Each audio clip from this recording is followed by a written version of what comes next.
गणेश जी की पूजा पाठ किया करती। रोज सुबह शाम भोग लगाती। उसके बाद ही वह अन्न जल ग्रहण करती थी।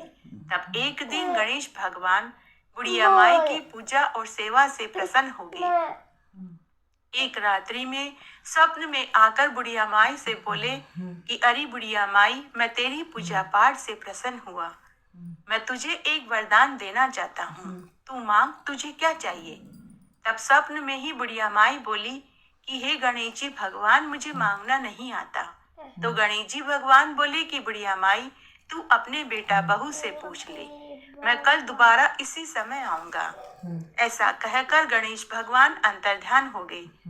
सुबह जब बुढ़िया माई सोकर उठी तो उसे अपने स्वप्न वाली बात याद आई। तो उसने अपने बेटा बहू को गणेश जी के स्वप्न वाली बात बताई।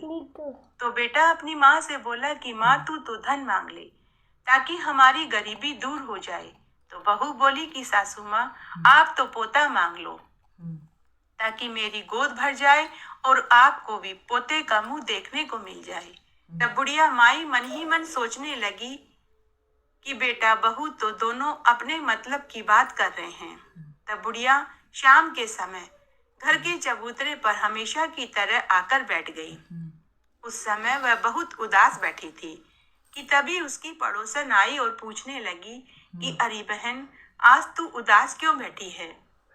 तो बुढ़िया ने उसे भी पूरी बात बताई। तो पड़ोसन बोली कि अरे बहन मेरी मान, तू तो आंखें मांग ले ताकि तेरी बाकी की जिंदगी आराम से कट जाए।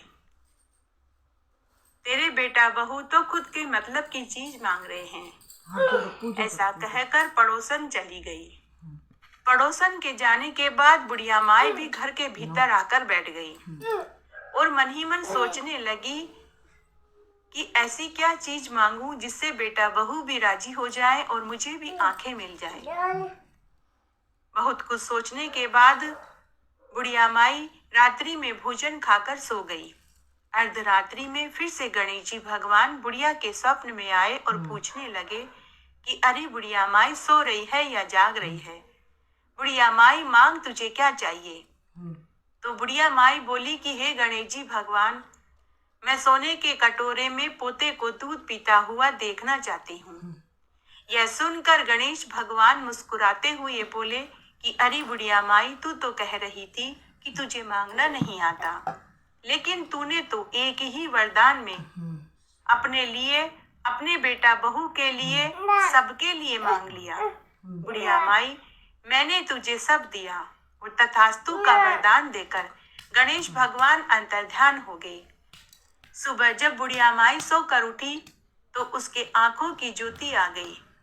घर में अन्न धन के भंडार भर गए और उसके 2 कमरों का टूटा फूटा घर की जगह सुंदर नौखंडी मकान खड़ा था। 3 महीने के बाद बहू को भी गर्भ टहल गया। 9वें महीने में उसे सुंदर पुत्र पैदा हुआ। तब बुढ़िया माई ने अपने पोते को सोने के झूले में झूलते हुए देखा, सोने के कटोरे में दूध पीते हुए देखा। हे गणेश जी भगवान, जैसा सुख आपने बुढ़िया माई को दिया वैसा सबको देना। कहानी कहने वाले को, सुनने वाले को और हुक्कारा भरने वाले को धन्यवाद।